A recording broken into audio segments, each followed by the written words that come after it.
Hi friends, பசங்க வந்து காலையில் எழுந்து ஸ்கூலுக்கு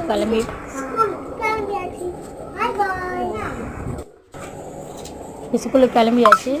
அவங்களும் ஸ்கூலுக்கு அம்மாவுக்கு டாடா பாய் பாய் சொல்லிவிட்டு அவங்களும் கிளம்பிட்டாங்க.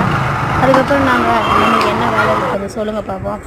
சரி, வேர்க்கடலை உருண்டையும் ஒற்றைக்கடலை உருண்டையும் கேட்டாங்களே, அதை பிடிப்புன்னு சொல்கிறதுக்கு பக்குவமாக வெள்ளை வாங்கிலேருந்து பக்குவமாக பாகு எடுத்து வேர்க்கடலை உருண்டையும் ஒற்றைக்கடலை உருண்டையும் பிடிச்சாச்சு. சரிங்களா? நான் வந்து இந்த பிஸ்னஸ் தான் பண்ணிகிட்டு இருக்கேன்.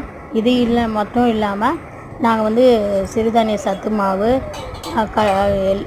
எள்ளு பொடி, கொள்ளு பொடி, கருவேப்பிலை பொடி, இட்லி பொடி எல்லாமே சேல்ஸ் பண்ணுறேங்க. சரி, அது கூட எங்கள் அம்மா என்ன பண்ணாங்க, வேர்க்கடலை ஒன்று கடலை ஒன்றையும் போதுங்க, கொஞ்சம் கொஞ்சமாக நல்லா சேல்ஸ் ஆகுது. சரி, அதனால் எங்கள் அம்மா என்ன பண்ணாங்க, இதையும் சேர்த்து பொடிமா அப்படின்னு சொன்னாங்க. சரி, அதையே விடுவானா, அந்த பிஸ்னஸையும் இதே ஒன்று செய்வோம் அப்படின்னு சொல்லிட்டு இதையும் சேர்த்து பண்ணோங்க. ஓரளவுக்கு பரவாயில்லைங்க. கொஞ்சம் கஸ்டமர் ஒருத்தவங்க சொல்லி எல்லாமே நல்லா வாங்குறாங்க. டேஸ்ட்டாக இருக்கிறதால தானே வாங்குறாங்க. இதனால் எங்கள் அம்மாவுக்கு தான் ரொம்ப நன்றி சொல்லணும். எங்கள் அம்மா தான் இதெல்லாம் வந்து எனக்கு ஐடியா கொடுத்தாங்க. அவங்க தான் ரெடி பண்ணியும் கொடுக்குறாங்க. சரிங்களா?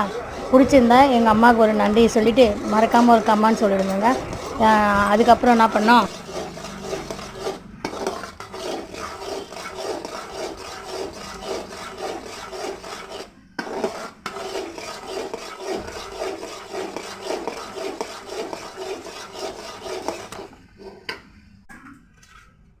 அவ்வளோதாங்க.